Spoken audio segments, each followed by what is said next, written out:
Hi hello అందరికీ నమస్తే. నేను మీ Nishman from JK agro farms and hatcheries.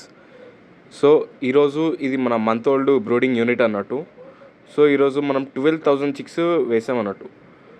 So బయటికి కూడా ఎక్కడికైనా చిక్స్ కావాలంటే మనము మన వెహికల్ ఇలా డెలివరీ చేస్తాము.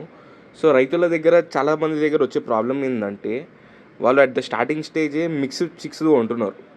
అట్లా కొనడం వల్ల మళ్ళీ 3 months తర్వాత ఏమవుతుందంటే ట్రేడర్లు ఎవరైనా సరే మేల్స్ కొనుక్కొని వెళ్ళిపోతారు. తర్వాత ఫీమేల్స్ సేల్స్ పరిస్థితి ఏంది? సో నేను రైతులందరికీ చెప్పేది ఏంటంటే స్టార్టింగ్లో మీరు కోడిపిల్లలు తీసుకున్న తర్వాత ఫస్ట్ మీకు రొటేషన్ అవ్వాలి.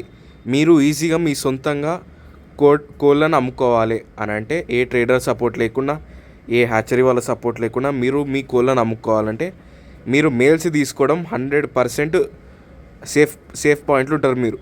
అదే స్టార్టింగ్లో మిక్స్ తీసుకోవడం వల్ల ఇది మేల్స్ సేల్స్ అయిపోయి మళ్ళీ ఫీమేల్స్ సేల్ అవ్వక అట్లా ఇబ్బంది పడతారు. అట్లా మళ్ళీ తక్కువ రేట్కి అమ్ముకోవాల్సి వస్తుంది. సో నేను రైతులందరికీ చెప్పేది ఏంటంటే స్టార్టింగ్ రైతులందరికీ మేల్స్ తీసుకోవడం బెటర్. ఎందుకంటే మీరు స్టార్టింగే 10 రూపాయలు మిగిలించుకోవాలి అని చూస్తే లాస్ట్కి 100 రూపాయలు లాస్ అవుతారు. సో ఇలా కాకుండా మీరు మీ సొంతంగా మార్కెటింగ్ చేసుకోవాలి అంటే మీరు ఫస్ట్ మేల్సే తీసుకోవాలి.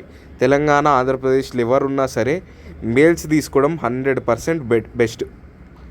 అండ్ మీరందరూ చాలా సేఫ్ పాయింట్లు ఉంటారు.